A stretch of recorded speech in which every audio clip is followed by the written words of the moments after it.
Haché et puis Le Gorille. Et puis aussi, il avait tourné avec Becker dans Modigliani. Il m'a dit, voilà, moi, je m'intéresse au personnage principal. Si vous voulez, je jouerai bien le rôle. J'étais enchanté, évidemment. Il m'a dit, vous connaissez le metteur en scène? J'ai dit, vous monsieur? J'ai dit, je ne connais personne.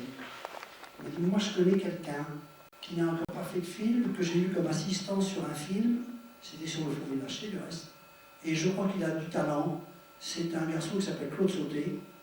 Et je vais vous donner un rendez-vous pour le rencontrer. Il nous a donné rendez-vous sur un film de Molinaro, un film où il y avait des taxis qui servent des linots, un témoin dans la ville. Et il nous a amené au bois de Boulogne, il y avait une séquence de nuit. Et là, il était arrivé avant moi, il y avait un personnage comme ça, avec son manteau, il avait toujours un peu le col relevé, sauté, relevé le col de ses manteaux. Il m'a dit, voilà, je suis Claude Sauté, j'ai lu Classe Touriste, je me suis dit, j'ai enchanté. Alors il m'a dit, je ne sais pas quoi vous dire, mais je suis touché par ce qui se passe en Italie avec les personnages. Alors moi, j'ai une vision de film. Il m'a dit, je vois Ventura qui marche. Et à un moment donné, comme il est traqué, il ne peut plus marcher avec ses enfants. Alors il dit à ses gosses, vous marcherez derrière moi à 20 mètres. Et puis si vous voyez des hommes qui s'approchent de moi, qui m'entourent, vous approchez pas rien. Il me dit, c'est le film. Enfin, c'était aussi dans le livre. Il dit, ça c'est le film. Il m'a dit, voilà. Le film, pour moi, c'est ça. Et l'aîné, le petit garçon, il dit, où c'est qu'on ira? Et bien, il m'a dit, vous irez dans une musique, on va parler au curé. Vous verrez, ça ne m'arrive pas. Alors, quand j'ai vu qu'il prenait le film par là, je me suis dit, ça, c'est l'homme du film. Voilà. J'ai donné mon accord et j'étais tellement enchanté. Après, j'ai fait toute une carrière, tout au long d'une carrière avec ce personnage que j'aimais beaucoup. Alors peut-être qu'une fois que vous aurez vu ce film, Classe Touriste, peut-être que vous aurez des questions précises à poser à José Giovanni, bien évidemment. Moi, je veux juste vous dire, avant cette projection, que lorsque le film est sorti, Claude Sauté s'est trouvé comme ça confronté, comme toujours, avec des publics différents. Et puis, un soir, il y a eu une présentation de Classe Touriste au ciné-club de Sarcelles. C'est le souvenir que Claude m'avait raconté, et il était mort de trouille d'avoir à répondre aux questions du public. C'était une activité qu'il a très très bien maîtrisée par la suite, mais à cette époque, il était vraiment très très très malheureux d'avoir à faire face à cette corvée. C'est le mot qu'il employait. Alors, quelqu'un dans le public pose une première question à Claude, qui commence à transpirer, et puis, au moment où Claude Sauté s'apprête à répondre à la question en question, du fond de la salle, quelqu'un se lève et se met à répondre à la place de Claude Sauté. Alors, Claude Sauté, évidemment, immensément soulagé, regarde un petit peu, et effectivement, le personnage qui intervenait à sa place n'était autre que Jean-Pierre Melville. Et il lui a donné le coup de trois autres fois. C'est plus une anecdote, si vous voulez, parce que ça montre aussi un petit peu le passage de relais d'un metteur en scène à un autre. Je dirais juste que Melville, par la suite, a écrit un très beau texte sur Claude Sauté, à une époque où il n'y avait pas beaucoup de littérature sur lui et sur son cinéma, et dans une revue de la fin des années 50 qui s'appelait Présence du cinéma, une revue qu'on relit avec beaucoup d'intérêt. Des points de vue comme ça très particuliers, très marqués sur ce que c'est la mise en scène. Voilà. Alors, je ne vais pas plus loin. En matière de mise en scène, vous allez voir un beau morceau de mise en scène, véritablement, dans Classe Touriste, le premier vrai film de Claude Sauté, étonnamment français et étonnamment américain, on pourrait dire tout à la fois. Le film est vraiment sur ces deux contradictions, si contradictions il y a. Voilà, bonne projection. Merci Michel. Donc on fait tout le week-end, ça sera ça. Petite présentation, on se retrouve juste après pour éventuellement répondre à vos questions, mais aussi de toute façon on aura immédiatement envie d'en savoir beaucoup plus. Pendant que j'y pense, tous les livres de José, et en particulier, il avait dans le cœur des Jardins Introuvables le livre qui a donné naissance au film qu'on va voir ce soir à mon père. Donc tous les livres de José sont en vente, celui-là aussi, et vous avez vu, près des livres là-bas, il y a un collectionneur, c'est pas avant, mais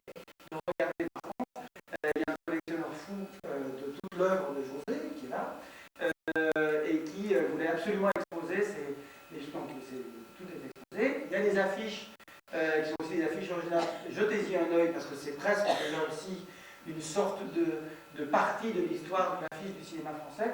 Et puis je voulais saluer la présence aussi alors, de Jean-Pierre Jackson que vous connaissez, le distributeur, écrivain, cinéphile, qui fait le comédien dans le Pacte des loups que vous allez voir bientôt là. Et puis nos camarades, nos collègues de la Cinémathèque de Valence également, en Espagne, qui sont des amis de la famille Giovanni, qui sont par là. Je voulais leur souhaiter la bienvenue, vous souhaitez une bonne projection. On se retrouve juste après. À ce moment-là, peut-être que le son, ça sera bien de prendre une dame. Bon, à la bonne projection. Souvent des films un peu abîmés qui circulent. Ça fait quoi de voir ça? Ça me touche beaucoup, et surtout pour Lino. Il y a beaucoup de choses dans le film. Il y a ma sœur qui joue le rôle de la femme de Lino au début du film. À la fin du film, il y a Lino qui porte la canadienne de mon père. J'avais prêté pour le film. Voilà, ça fait beaucoup de choses finalement. Claude Sauté disait que vous avez travaillé 4 ou 5 mois sur l'adaptation de ton livre et que vous avez travaillé, disait-il, dans l'enthousiasme. Est-ce que tu gardes ce souvenir-là de ce type de collaboration assez particulier? Oui, on a travaillé sur l'enthousiasme et la véritable compréhension des choses. Parce qu'un grand metteur en scène comme lui ou comme Becker, ce sont des gens qui cherchent un point de vue sur le film. Lui, il avait un point de vue sur le film, qui était le point de vue de la déchéance, mais dans mon livre, il a été extrêmement marqué parce qu'elle était lente. Et lui m'a enseigné une chose primordiale, il m'a dit, tu sais, le film commence d'une façon très vive, très vivante, avec cette agression-là, à Bilan, magnifique. On ne pourra pas traîner sur la déchéance. C'est une erreur dramatique. En littérature, tu tiens le coup, plusieurs pages sur Abel qui descend la pente, descend la pente, descend la pente. Nous, on ne pourra pas. Et c'est ça quand même l'apport d'un grand metteur en scène dans un scénario. Voilà. C'est ça que c'est la grande leçon que j'ai reçue. Parce qu'il avait été touché par la déchéance. Finalement, qu'est-ce que j'ai amené, moi, dans les polars français par rapport à ce qui a été fait avant moi? J'ai amené des hommes perdus, qui de toute façon, aussi bien dans le deuxième souffle, s'en sortiraient pas parce qu'ils étaient coincés par des choses trop graves, mais ils allaient au bout de leur mentalité. Voilà. Et c'est ça que j'ai amené. Et je crois que c'est la différence qu'il y a avec mes films, mes histoires, et ce qu'il y a eu avant moi. Et aussi l'émotion. Voilà. L'émotion et aussi des histoires qui sont au-dessus de l'argent. L'argent n'a pas beaucoup d'importance dans mes histoires, pas tellement. Je veux dire, et c'est au-dessus de ça. Et là, Claude Sauté est rentré dans ces sentiments-là. Et ensuite, je l'ai amené dans la pègre. Parce que Claude Sauté avait besoin de s'enraciner dans des vérités. C'était pas son ambiance, son univers à Claude, ça. Vous avez vu après, dans sa carrière, il a fait encore un film d'aventure, puis après, il m'a montré une autre société. Mais je l'ai emmené chez des gens qui connaissaient très bien Abel. Comme des gens comme chez Joatia, tout ça dans la pègre. Et un jour, il y a une femme qui est morte maintenant, qui était un grand personnage dans la pègre, qui s'appelait Carmen. Et elle lui a dit, quand elle a vu le film, elle lui a dit, quand Lino est assis sur son lit, qu'il allume la petite lampe, qu'il éteint la petite lampe, j'ai cru voir Abel. Et pour Claude, c'était magnifique. Parce que toi, tu es sorti de prison en 57, c'est ça? Décembre 56. Décembre 56. Oui. Et là, le film, vous l'écrivez en 59, quoi, en fait. J'ai écrit, moi, les romans en 57. 57, j'ai écrit 4 romans. J'ai écrit Le Tronc, Glace Truisse, Le Deuxième Souffle et La Scomoune. Et les romans sont sortis tous les 3 mois en 58. Et puis, on a fait le film assez vite, puisque le film est sorti en même temps que Le Trou. Mais on a eu des problèmes incommensurables avec le producteur, des problèmes énormes. Parce que, entre-temps, Lino avait fait un ou deux films qui ne marchaient pas, et le producteur ne voulait même plus faire le film. En tous les cas, il voulait bien le faire, mais il voulait dédramatiser le film. Alors il nous avait baratiné, il nous avait fait D'abord, il avait porté plainte contre nous au Centre du cinéma français parce qu'on voulait engager Belmondo. La plainte était ainsi formulée: ils veulent engager un acteur qui mettra le spectateur en droit de se faire rembourser son billet parce qu'il a une tête de voyou. Et c'était Belmondo. Donc on a été appelé au centre, et il a fallu qu'on m'ait dit, vous faites un chantage au producteur. J'ai dit non, On leur dit non, cet acteur, c'est vrai qu'il n'avait rien fait, il avait ni fait à bout de souffle, ni rien. Et puis lui, son argument, c'était qu'il voulait prendre un comique pour dédramatiser la situation. Il voulait engager Dario Moreno, qui était un comique trompier de l'époque. Il voulait descendre... Exotique. Il voulait descendre avec un fourgon mortuaire, il voulait mettre Ventura dans le cercueil. Bon, on voit bien tout ce que ça comportait. Et puis finalement, on a beaucoup lutté, avant même de faire le film, contre cet homme qui s'appelait Bob Hamon. Ça fatigue aussi beaucoup les gens. Et c'était pas quelque chose qui plaisait à Claude. Claude, il a toujours... ce qui lui plaisait le moins dans le cinéma, c'était toutes ces discussions avec la production mêlées à la création. Et à un moment donné, il s'est arrêté de tourner pendant 10 ans, quelque chose comme ça, parce qu'il en avait marre de discuter avec eux. Alors il y a un petit point de détail tout à fait intéressant, c'est que le premier journaliste qui est interviewé Claude Sautet sur Place Tourisque n'était autre que Bertrand Tavernier, dans une revue de l'époque qui s'appelait Cinéma 60, et l'interview de Claude Sautet par Bertrand était titrée, entre guillemets, puisque c'était Claude Sautet qui parlait, « Je déteste les compromis ». Voilà. Donc ça illustre ce que José vient de dire, effectivement, Claude n'aurait pas accepté de faire un film avec compromis, avec Dario Moreno, sans Belmondo, etc. Bon, Sandra Milo, qui est formidable, Claude, c'était pas son premier choix. C'était pas son premier choix, mais elle l'a aidé. Elle l'a aidé parce que Becker, qui était très malin, avait donné à Claude Sautet l'indication suivante: vous n'entendez pas avec ce producteur, il ne peut pas vous virer parce que vous n'êtes pas faute professionnel, vous n'avez qu'à vous écrouler et lui donner des réponses de zombies comme ça, puis on verra ce qu'il va faire. Alors c'est ce qu'avait fait Claude, il répondait par monosyllabe, parce que vous voulez changer tout le scénario, tout ça. Puis à un moment donné, Sandra Milo passe à Paris pour voir le metteur en scène. Et elle tombe sur un personnage qui répond. Elle rentre voir son amant et elle regarde qui donnait l'argent du film en Italie. Et elle dit... Son amant, c'était le co-producteur. Qui donnait beaucoup d'argent de film. Et elle dit, enlève ton blé, l'argent là-dedans, ce metteur en scène est annulé, je ne sais pas ce qui se passe, on ne peut pas lui parler, il ne répond pas, tout ça. À ce moment-là, bon, Hamon, qui est vraiment lutté contre nous, nous avons rendez-vous au Fouquet, j'en avais toujours, il se pointe là, il sautait près du Coca-Cola, un Perrier, il dit, mon petit Claude, mais c'est très mauvais, c'est le Coca-Cola. Bon, regarde, il y a du Coca là-dedans, tu vois, mon petit Claude saute à Rome. Alors à Rome, il m'a dit, et pourquoi j'irai à Rome, moi? Eh bien, il faut que tu récupères rien, je n'ai plus de film, moi. J'ai mis le bras dans le film, l'autre il ne suit pas, moi je vais perdre le bras, mais pourquoi j'irai à Rome, moi? Tu veux changer le scénario, tu veux pas prendre Belmondo, tu veux pas... Mais si, fais tout ce que tu voudras, mais va à Rome chercher l'argent d'Hermès. Donc c'était Sandra Milo qui avait aidé à la chose. Vous avez remarqué, ça c'est une chose qui restera toujours dans le cinéma de Claude Sautet, la qualité de ce qu'on appelle les seconds rôles, hein, qui est une tradition du cinéma français d'avant-guerre, et que Claude Sautet avait maintenu. Hein. Vous avez entre autres reconnu évidemment Dalio, Marcel Dalio, dans le rôle de Gibelin, l'usurier. Blavette, dans le Rasseller. Et puis j'ai oublié le nom du musée de la Marine aussi, qui est un acteur qui a fait 52 ans de film. Hein? Je sais plus non plus. Je sais plus non plus. C'est vrai qu'il était très attaché. Puis vous savez, des petites choses qui, finalement, moi-même, quand j'ai vu le film pour la première fois, je ne l'ai pas remarqué. À la fin du film, Lino croise 2 encaisseurs sur les boulevards. C'est remarqué ça? Les deux mêmes que Lino, qui tiennent une sacoche comme ça. C'est-à-dire qu'on peut remarquer effectivement que le film commence dans la rue, hein, comme dans les films néo-réalistes italiens, un petit peu plus tôt, et se termine, ça doit être boulevard des Cactus... Sur les grands boulevards. Sur les grands boulevards. À la fin, on s'est battu pour la fin. À la fin, le producteur, lui, il avait inventé une fin. Il disait, voilà, les flics vont enlever les gosses, ils vont téléphoner, ils vont dire, rends-toi, on a tes gosses. Puis alors, un petit peu avant, il faut le montrer dans un marché, la fin, il faut qu'il vole une pomme, tout ça. Finalement, Sautet était un peu fatigué. Moi, on discute de la fin. Nous, on a une fin, une demi-journée de tournage. À un moment donné, il dit au producteur, écoute, d'accord, elle est formidable ta fin, mais il faut 2-3 jours. José a une fin, c'est une demi-journée. Je la prends. Tourne ça. Voilà, c'est ça.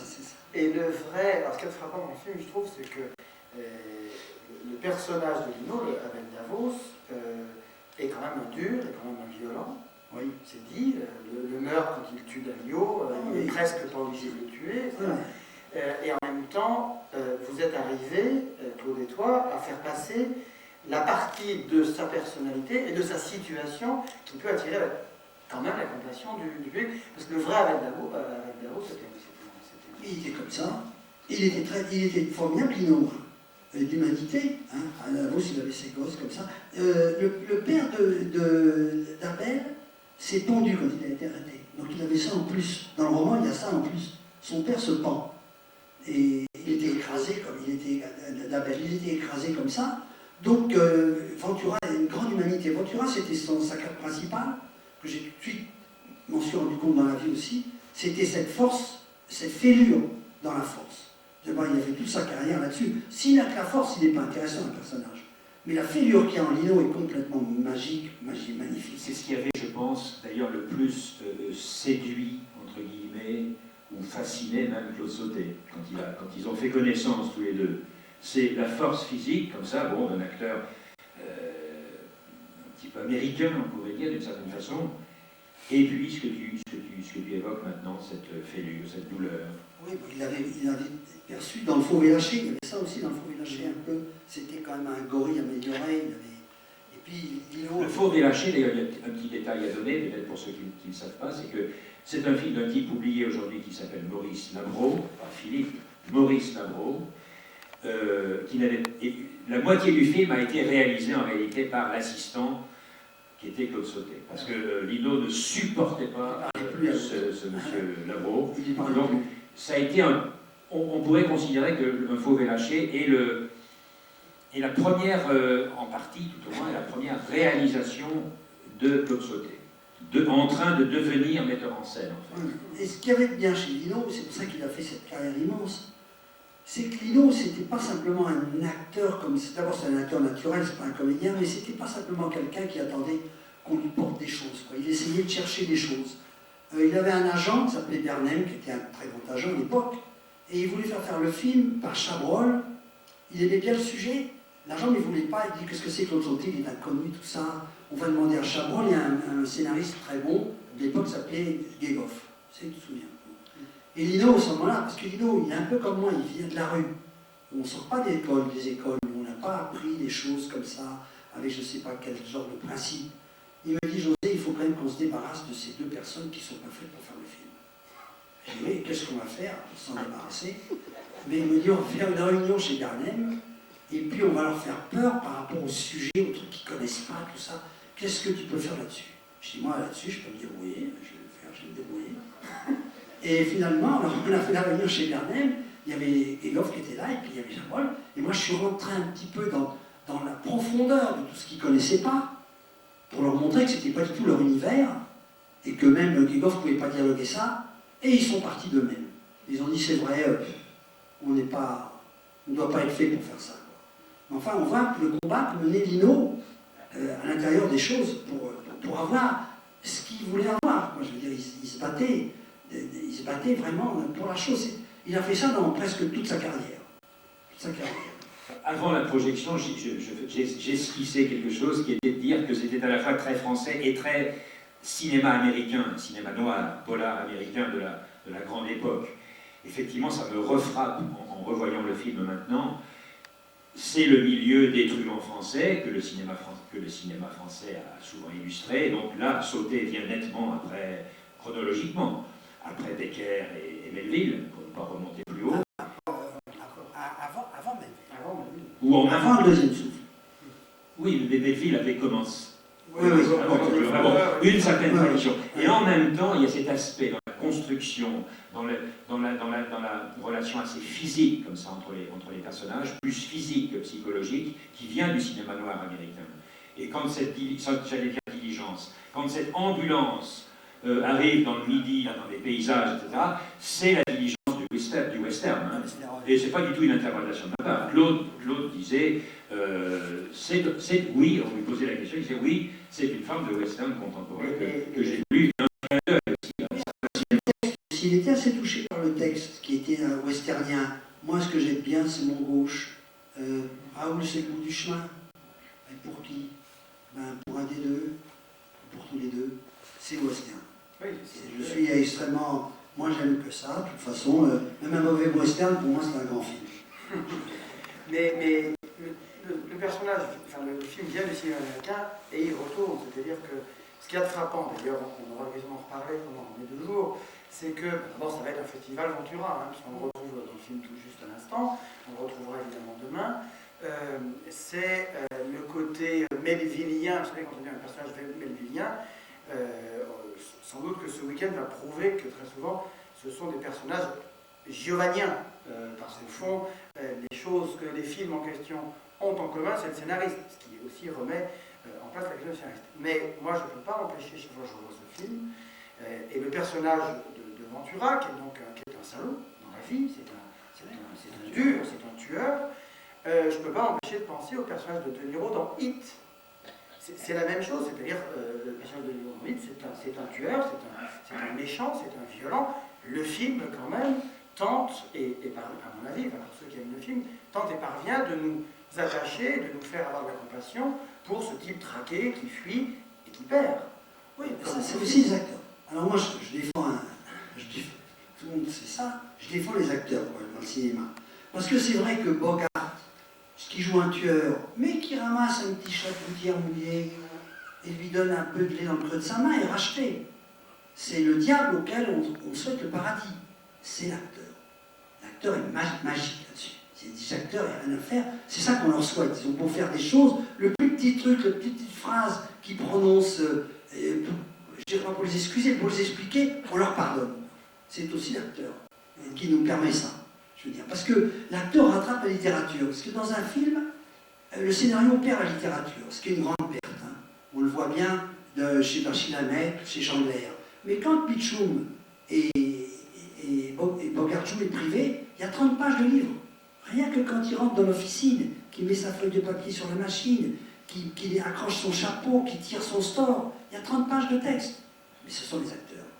Et il ne faut jamais oublier les acteurs. Dans ce cinéma-là, pourquoi est-ce qu'à ce moment, dans le cinéma policier français, entre guillemets, polar, disons, ça, ils en font pas, bon, pourquoi est-ce que ça marche? Il n'y a pas de charisme. Il n'y a pas de charisme chez les acteurs. Les derniers, un peu de charisme, c'est Jean Reno, et même si le film est contestable pour certains, Jean Reno est le fils de Cassel. C'est les derniers personnages qui ont quelque chose là. Au début du film, il y a un personnage qui n'est pas un acteur, qui est un ami à moi. On était en prison ensemble. Et quand il vient nous voir, Naldi, c'est pas un acteur. Et quand il vient nous voir travailler à l'auberge avec Sauté est frappé par ce naturel qu'il a, ce physique prodigieux qu'il a. Puis il m'a dit un jour, je vais le faire jouer. Voilà. Parce que Sauté, ça, comprenez bien ça, que ce genre de traitement, ce genre de personnage hors quotidien, quoi, qui vous disent, au lieu de vous dire qu'ils vont travailler, quand ils vous disent on monte sur une affaire, c'est pour aller braquer quelqu'un. C'est pas, donc on voit bien, c'est des gens qui sont en dehors de la vie. Il a d'ailleurs fait, il faut le rappeler, Claude Sauté a d'ailleurs fait quand même un autre, entre guillemets, polar. Je pense à Max et les Ferrailleurs, bien évidemment, un polar très particulier, mais tous les polars sont particuliers. Et puis je voulais juste dire une chose, je pense qu'il faut peut-être... Oui, il faut. C'est évidemment très particulier, aussi bien pour José que Thierry que pour moi, de présenter un film de Claude Sauté sans Claude Sauté, parce que nous avons tous été habitués, et c'était un grand bonheur réellement de présenter ces films avec lui, et avec le public, bien évidemment. Et là, il y a quelque chose évidemment de très cruel, et j'ai réentendu une phrase d'une interview, je crois, je ne sais plus de quelle chaîne de télévision, où Sauté disait « La mort d'un être cher, c'est une réalité insupportable, alors il faut trouver un moyen de s'en éloigner pour survivre. » Et nous, on n'arrive pas, notre problème, les amis de Sauté, c'est qu'on n'arrive pas à s'éloigner de lui. Il reste dans notre cœur, et en plus, c'est que nous avons tous ces films. Quand je dis tous, il n'y en a que 13, ce qui n'est pas énorme, ce qui n'est pas assez. Donc c'est difficile de s'éloigner de lui, dans la mesure où ces films nous rappellent qui il était aussi, parce qu'il apparaît, y compris dans ce film, tu l'as dit effectivement, il est quand même derrière un certain nombre des personnages, même d'un film comme celui-ci, dont les héros sont loin de lui. Moi, voilà ce que je voulais rappeler. Je lui ai dédié mon dernier film, il est Claude Sauté, et puis vous savez, c'était tellement magnifique, il était moi j'ai pas pu le voir à la fin. Je ne faisais que lui téléphoner et lui écrire. Graziella me disait, José, il ne veut voir personne et surtout pas vous. Alors, je n'ai pas pu le voir. Et puis finalement, il a fini par me dire un jour au téléphone, tu sais, j'ai jamais été voir personne à l'hôpital. Ça ne marche pas pour moi, la maladie. Il s'éloigne, il n'a jamais été voir. Et moi, je ne veux pas qu'on vienne me voir, parce que j'ai jamais été voir personne. Et c'était assez beau, j'ai trouvé. Et moi, je ne suis que l'un des micro-IM de personnes qu'il a aidé et pour qui il a compté. Mais c'est vrai que Claude est venu souvent, pour ceux qui me suivent depuis longtemps, il est venu ici, on avait rendu hommage au Zola, mais ça serait un trop long débat parce que je me souviens lorsqu'on avait fait cet hommage à Sauté en 93, et Michel avait publié ce livre, il y avait déjà eu un livre sur lui, mais qui a été meilleur beaucoup de gens, ça en dit long aussi sur l'état un petit peu conflictuel et permanent, contradictoire de la critique, disaient un hommage à Sauté, mais qu'est-ce que ça veut dire? Sauté n'a pas sa place dans une cinémathèque. À la fois parce qu'il avait du succès qu'on voyait ses films à la télévision, mais aussi toujours, et on ne va pas non plus lancer le débat sur ce qui a été écrit à sa mort dans les journaux, mais ce film-là atteste qu'il est en effet tourné avant À bout de souffler. Ici, on raconte qu'il a croisé Godard dans une rue de Paris, et il lui a dit, disons, dans le film qui est en train de tourner Sauté, il y a un type vraiment pas mal, et il lui conseille Belmondo. Et les films, il ne s'agit pas de les opposer, c'est comme ce qu'on raconte toujours nous, en disant qu'il ne faut pas opposer Lumière et Méliès, il ne faut pas opposer À bout de souffle, qui est un film sublime, truc de moderne, et Castorique, ce sont les deux films, et ces deux choses-là composent le cinéma, et d'ailleurs c'est assez drôle parce que Jacques Deray, qui ne sera malheureusement lui pas là ce week-end parce qu'il est en déplacement à l'étranger, mais lui c'était le contraire, c'est lui qui avait fait tourner Romy Schneider dans la piscine, et Claude était venu le voir au montage, il dit elle est pas mal la fille. Et du coup, il apprend pour les choses de la vie, etc. Et les cinéastes se parlent entre eux, se donnent des idées, ne s'opposent pas, ne vont pas comme ça. Il n'y a que Benek pour balancer sur Francis Giraud dans le journal du dimanche. Bon. Attends, je voudrais dire quelque chose sur Sauté, pour rétablir tout. Personne n'a eu dans le cinéma français l'importance de Claude Sauté, et personne ne l'aura plus jamais. Parce que Claude Sauté a influencé énormément de films, parce qu'il était consulté sur beaucoup de films. On lui portait le scénario, il me son avis. Et non seulement il a fait le médecin, il a sauvé beaucoup de films au dernier moment, mais il a même été simplement conseillé. On lui dit, écoute Sauté, je veux produire ça, Claude, lis ça, dis-moi ce que tu penses. Et cette importance-là, cette consultation-là, personne ne l'a en ce moment, et personne ne l'aura plus. Oui, et alors dans le bouquin, on voulait absolument, parce que pour l'histoire du cinéma, c'est important, comme le fait que José nous racontait tout à l'heure à déjeuner que le film de Lecomte, les spécialistes, tu reprends pas derrière moi parce qu'il faut qu'on arrête. Hein, que José a écrit, les spécialistes de Patrice Lecomte puissent retirer du film, et donc son nom n'apparaît pas au générique. Mais si vous vous souvenez de ce film, il y a des choses qu'on trouvera aussi dans les grandes gueules. Et Claude, moi je disais à Michel, mais fais-lui cracher la liste de tous les films auxquels il a participé. Et Claude disait non, quand même, le fisc. C'était des choses pas toujours déclarées. C'était pas qu'une question, c'était pas que vis-à-vis du fisc, c'était aussi, au fond, des cinéastes le consulter, lui demander de faire le ressembleur. C'est un beau mot, c'est un mot d'artisan, et Claude Sauté était un artiste et aussi un artisan. Au fond, donc, il rendait service comme ça à des confrères, et il ne voulait surtout pas que son nom apparaisse au générique. Alors ensuite, les historiens du cinéma s'y mettent, tout ça, ça l'emmerdait au fond profondément. Bon, merci messieurs, merci à tous, on se quitte la salle, on regarde.